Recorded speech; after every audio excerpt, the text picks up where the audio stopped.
Business studies class 12 के important questions के ऊपर, ठीक है। ऑलरेडी मैंने आपको बता दिया है कि मैं नॉर्मली एक ही दिन सारा वीडियो रिकॉर्ड कर लेता हूं और उसके बाद धीरे धीरे यूट्यूब पे डालते रहता हूं, ठीक है, जो आपको धीरे धीरे मिलते रहता है, क्योंकि हमारे पास उतना समय नहीं होता कि मैं मतलब रोज इसी काम में लगा रहा हूं। आज भी ये काम अगर कर रहा हूं तो मैं एक क्लास को कैंसिल करके आपको दे रहा हूं, ठीक है।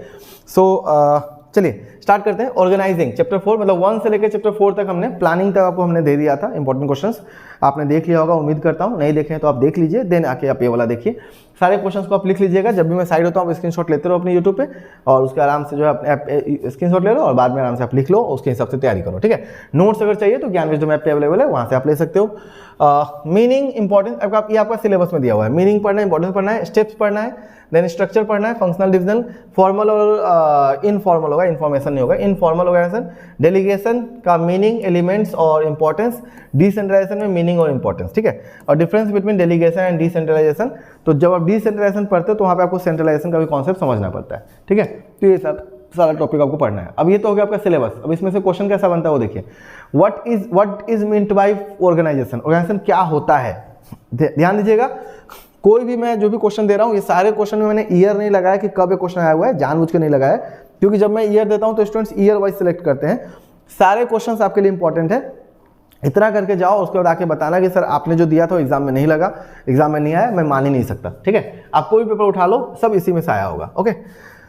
इवन आप ऐसे भी चेक कर सकते हो, जहां जहां पे 24 दिया गया है वो ऑलरेडी यहाँ पे पूछा गया है, ओके। सो पहला है what is mean by organisation. Organisation क्या होता है, डिस्कस द इंपॉर्टेंस। इंपॉर्टेंस से हम लोग फीचर भी एक्सपेक्ट कर सकते हैं, तो इंपॉर्टेंट और फीचर, तो फीचर 24 में पूछा गया था। What are the various steps, बहुत ज्यादा इंपॉर्टेंट क्वेश्चन है, मैंने लास्ट ईयर ये बनाया था फाइल, अंडरलाइन करके दिया था, अभी देखो वैसा ही है, बोल्ड है, और 2024 में एग्जैक्ट क्वेश्चन आया हुआ है, ठीक है। What do you mean by organisation structure, organisation structure क्या होता है, what are the various types, इसके टाइप क्या होते हैं, इसके अंदर में फंक्शनल, डिविजनल, फॉर्मल, इनफॉर्मल सारा आपको डिस्कस करना है, ठीक है। स्ट्रक्चर तो ये दो तरह के होते हैं, ठीक है, और उसके अंदर में आपको और जाके मिलेगा फॉर्मल, इनफॉर्मल सारा मिलेगा। देन उसके बाद में उसके मेरिट और डिमेरिट भी देखना है और डिफरेंस भी देखना है। तो एक ही बार में सारा बात दे दिया कि भाई इस दोनों का भी डिफरेंस, इस दोनों का भी डिफरेंस पढ़ लीजिएगा। प्लस आपको एक्स्ट्रा भी मैंने दे दिया होगा कहीं पे जरूर, ये रहा डिस्टिंग्विश नहीं, बाद में होगा शायद, देखते हैं। देन क्या, explain the term authority, responsibility और अकाउंटेबिलिटी। ये आपको लास्ट ईयर के पेपर में दिखेगा, ठीक है, ये आपको 24 के पेपर में ही दिखता है कि इन टर्म्स का मीनिंग बताना है, ओके। उसके अलावा what do you mean by delegation of authority क्या होता है, एक्सप्लेन इट्स इंपॉर्टेंस, ठीक है। Suggest the measures for effective delegation of authority और mention the various elements of, क्या क्या मेजर है अच्छा डेलीगेशन करने का, डेलीगेशन ऑफ अथॉरिटी का, या फिर क्या क्या एलिमेंट्स ऑफ डेलीगेशन है, वो सारे आपसे पूछा जा सकता है, ठीक है।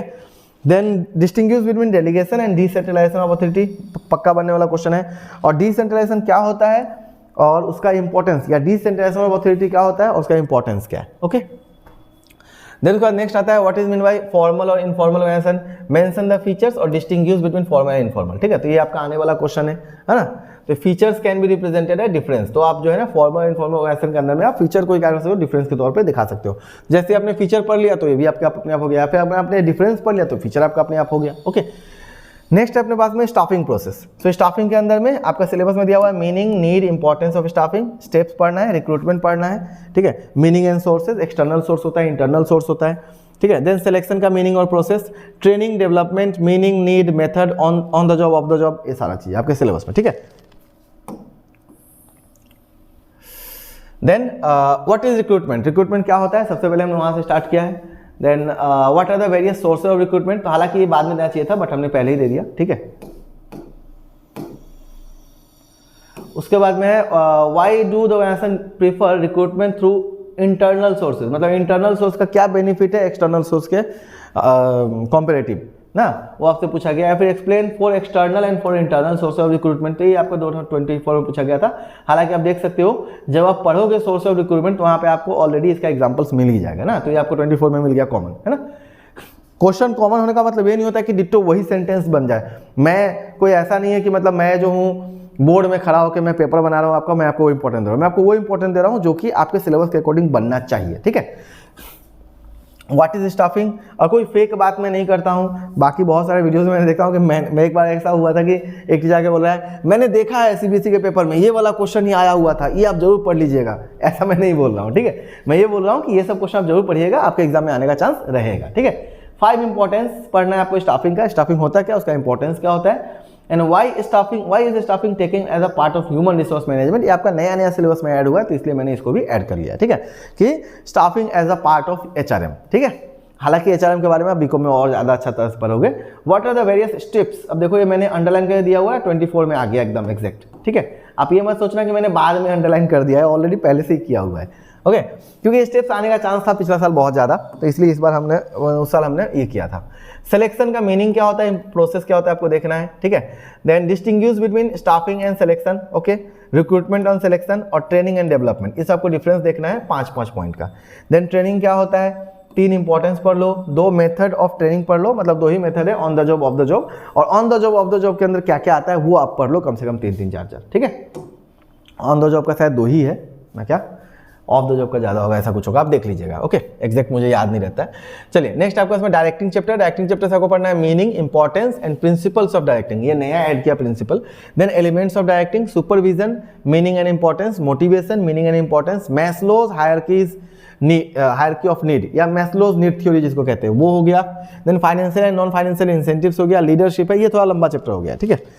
तो इसमें से हमें क्या क्या देखना है, इसमें से आपको देखना है व्हाट इज डायरेक्टिंग क्या होता है, मेंशन इट्स 3 इंपॉर्टेंस और प्रिंसिपल्स देखना है, 3-4 प्रिंसिपल देख लो। What are the various elements of directing, क्या क्या एलिमेंट्स है, तो यहाँ पे ऑलरेडी दिया हुआ है, सुपरविजन, मोटिवेशन, कम्युनिकेशन, लीडरशिप, ये सारे क्या एलिमेंट्स ऑफ डायरेक्टिंग है, यही आपको देखना है। देन मोटिवेशन क्या होता है, अब ये जितना भी है इन सभी के ऊपर क्वेश्चन बन सकता है, ठीक है। सो मोटिवेशन क्या होता है, इसका इंपॉर्टेंस क्या है बिजनेस में, लीडरशिप क्या होता है, इसका इंपॉर्टेंस क्या है ऑर्गेनाइजेशन में, 4 qualities of a good leader, ये आपको पढ़ना चाहिए, ठीक है ना। सेल्समैन वाले अगर हो तो सेल्समैन का भी जो है ना 4 क्वालिटी वही होता है जो लीडर का होता है, मोर और लेस, ठीक है। देन मैस्लोज नीड थ्योरी क्या है, ये पहले बहुत आता था, ये हालांकि आपको ये पढ़ना चाहिए, BST में तो है ही, प्लस आपको कभी आप ह्यूमन सोशियोलॉजी शायद पढ़ते हैं जो लोग, उनको भी ये सब चीज़ पढ़ना पड़ता है, ठीक है। देन व्हाट इज सुपरविजन क्या होता है, इसका इन इंपॉर्टेंस क्या है, तो बेसिकली जितने भी ये जो आपको एलिमेंट्स ऑफ डायरेक्टिंग दिख रहे हैं ना, इन सभी का आपको इंपॉर्टेंस पढ़ के ही रखना है, ओके।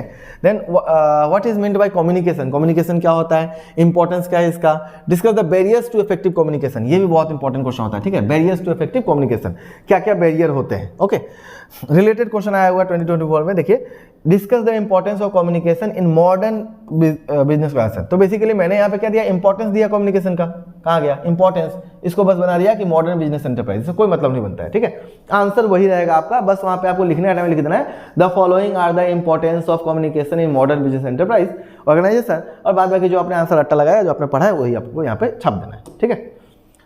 नेक्स्ट है डिफाइन इन 1 लाइन के लिए आपको चाहिए फॉर्मल और इनफॉर्मल कम्युनिकेशन क्या होता है, ठीक है। इसका डिफरेंस बिटवीन में आपको देखना है 2024 में, आपको यहाँ पे features difference between formal communication, अच्छा यहाँ पे आपको मीनिंग पूछा होगा इसका, ठीक है, और फॉर्मल और इनफॉर्मल का आपको डिफरेंस देख लेना है, ठीक है।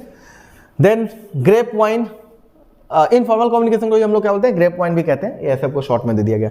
Maslow's need of hierarchy theory, ये आपको पढ़ना है, वहाँ पे आपको कुछ ऐसे करके मिलेगा, 5 टू रहेगा ऐसे ऐसे करके, ठीक है। 5 है उनके पास में, 5 पॉइंट्स है कि पहले ये नीड पूरा होना चाहिए, फिर ये नीड पूरा होना चाहिए, फिर इसके बाद ये नीड करके 5 नीड आपको पढ़ना है। देन फाइनेंशियल और नॉन फाइनेंशियल इंसेंटिव का क्या होता है, तो फाइनेंशियल इंसेंटिव जहाँ पे आपको पैसा दिया जा रहा है, नॉन फाइनेंशियल में पैसा नहीं दिया जा रहा है लेकिन उसके बदले में कुछ आपको दिया जा रहा है ना, दोनों का जो आइटम्स है वो आपको पढ़ के रखना चाहिए, एग्जाम्पल सबसे पूछ लेता है, ठीक है। तो इस चैप्टर से आप इतना देखिए, अच्छा इसमें और भी रह गया लगता है, हाँ उसके बाद में आता है कंट्रोलिंग, ठीक है। सो कंट्रोलिंग के अंदर में आपको क्या पढ़ना है, मीनिंग, इंपॉर्टेंस, ये छोटा चैप्टर है, relationship between planning and controlling, ठीक है। Then steps in the process of controlling या कंट्रोल, और टेक्निक्स ऑफ कंट्रोलिंग, टेक्निक आपके लिए यहाँ पे ज़्यादा इंपॉर्टेंट बनता है। सो व्हाट इज कंट्रोलिंग क्या होता है, क्या क्या वेरियस स्टेप्स है, तो पहले क्वेश्चन में हमने डाल दिया, और डेविएशन का मतलब क्या होता है, तो कंट्रोलिंग में डेविएशन का मतलब क्या होता है, अगर आपने सही से कंट्रोलिंग एकदम फर्स्ट चैप्टर पढ़ा वही पढ़ा होगा कि कंट्रोलिंग में होता क्या है, हम पहले कुछ सेट करते हैं और एक्चुअली बाद में कुछ होता है, दोनों में जो डेविएशन आता है, जो डिफरेंस आता है उसी को हम डेविएशन कहते हैं, और उस डेविएशन को सॉल्व कैसे किया जाए उसी के बारे में पूरा मैनेजमेंट में पढ़ते रहते हैं, ठीक है। सो ये आपको 2024 में शॉर्ट क्वेश्चन पूछा गया था, ठीक है। Then discuss in brief the essentials of, जब आप ये पढ़ोगे ना स्टेप्स ऑफ कंट्रोलिंग, उसी में आपको डेविएशन का बात भी मिलेगा, ये भी उसका एक स्टेप ही होता है, ठीक है, फॉलो अप से पहले आई गेस ना। देन क्या है, discuss in brief the essentials of effective control system, एक अच्छा कंट्रोल सिस्टम का एसेंशियल्स क्या है, explain the importance of controlling for better management, ठीक है, अच्छा मैनेजमेंट का मतलब इंपॉर्टेंस क्या है, इंपॉर्टेंस ऑफ कंट्रोलिंग क्या है, ठीक है। अच्छा, कई बार क्या होता है एग्जाम में ना जो क्वेश्चंस होते हैं वो थोड़े से आसपास के आते हैं, एग्जैक्ट ना आके उसके आसपास के, तो आपको उस समय छोड़ नहीं देना, उसको ट्राई करना लिख देने का, ठीक है। लास्ट ईयर भी क्या हुआ था, फाइनेंस के पेपर में हमने देखा था कि उन्होंने क्या किया था, जो सिलेबस में नहीं है वो भी उन्होंने दे दिया है। चेक वाला पार्ट जो है निगोशिएबल इंस्ट्रूमेंट एक्ट फाइनेंस में चला गया क्लास 11 में, जो कि पहले ही नोटिफाई हो चुका था, बट पेपर में हमें दिखता है वो वाला। तो स्टूडेंट्स को क्या करना है, वहां पे तो एक्चुअली 2 क्वेश्चन था तो आराम से वो कर ही सकते हैं, बट अगर मान लो ऐसा कुछ होता है तो गलत या सही लिख देना है, जो मन करे वही लिख दो, अटेम्प्ट कर लो एटलीस्ट, ठीक है। क्योंकि अगर उनको बाद में पता चल जाता है कि हमसे गलती हो चुका है तो खुद ब खुद आपको, आप अटेम्प्ट करोगे तो मार्क्स आपको देगा ही, ठीक है। तो कुछ ना कोई अटेम्प्ट कर देना है, ट्राई करना है लिख देने का, ठीक है। छोड़ना नहीं है, खाली नहीं छोड़ना है, भले ही आपको ऐसा लगे कि हमारे सिलेबस में नहीं है फिर भी आपको लिख देना है, मैं ये बोल रहा हूँ। Discuss the relationship between planning and control या प्लानिंग एंड कंट्रोलिंग 2024 में आया हुआ है और पहले से हमारा क्वेश्चन पहले ही बना हुआ था, 2024 हमने बाद में लिखा है बट ये बना पहले ही था।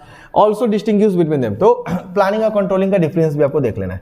Then traditional and modern technique, ये आपको 5 टेक्निक मैंने अपने नोट्स में दे दिया है, ठीक है। पहले का 5 टेक्निक, आजकल के 5 टेक्निक, वो आपको देख लेना है कि कोई भी पूछ सकता है, ऐसे भी पूछ सकता है कि what are the modern technique of controlling, तो भी आपका आंसर उसी में आ जाना चाहिए, ठीक है। Okay, so this is done, आज के लिए हम इतना ही रखेंगे और ये हमारा क्लोजिंग बैनर लग गया है, मतलब यहाँ तक ही हमें करना था। ओके, सो आप लोगों के लिए मैं आपको फिर से बता देता हूँ, all the best to all the AHSCC या AHSCCB एग्जामिनीज क्लास 12 वालों के लिए। Work hard, achieve the best. JMS classes आपके लिए कुछ कोर्सेज अवेलेबल हैं, जैसे कि वीडियो कोर्सेज हैं इंग्लिश का, ऑल्टी का, बिजनेस स्टडीज़ का, ठीक है। एकदम मिनिमम प्राइस पे आपको मिल जाएगा। अभी जो है स्पेशल डिस्काउंट भी चल रहा है, तो आप जाओगे वहाँ पे आपको कूपन मिलेगा, कूपन आपको दिखेगा, कूपन अप्लाई कीजिएगा, आपका प्राइस जो और कम हो जाएगा, ठीक है। और बीकॉम में कोई अगर है तो उसके लिए business mathematics, business statistics, accountancy, corporate accounting, business economics, इन सभी का जो है आपको कोर्स वहाँ मिल जाता है ऐप पे, ठीक है। चलिए, और ये सिर्फ GU वालों के लिए, दूसरे यूनिवर्सिटी वालों के लिए भी हो सकता है। ओके, सो डाउनलोड कीजिए ज्ञान विजडम ऐप। अच्छा, इसके अलावा नोट्स जो है आपको अकाउंटेंसी का, फाइनेंस का, उसके अलावा बिजनेस स्टडीज़ का और इको का, ठीक है, इन सभी का आपको नोट्स मिल जाएगा ज्ञान विजडम ऐप पे ही। प्लस प्रीवियस ईयर क्वेश्चंस भी आपको मिल जाएंगे। फ्री मटेरियल सेक्शन में जाइएगा, वहाँ पर वहीं पे आपको कुछ टेस्ट भी मिल जाएंगे, फ्री टेस्ट, जो आप खुद से लगा के खुद को आप टेस्ट कर सकते हो कि आपको कितना चीज़ अच्छा से आता है, ठीक है। चलिए, बाय बाय, मिलते हैं अगले क्लास में and thank you, best of luck. उम्मीद करता हूँ वीडियो पसंद आया हो। वीडियो पसंद आता है तो वीडियो को लाइक कीजिएगा, सब्सक्राइब कीजिएगा चैनल को और शेयर कीजिएगा अपने दोस्तों के साथ में, ठीक है। जय हिंद, जय भारत, बाय बाय।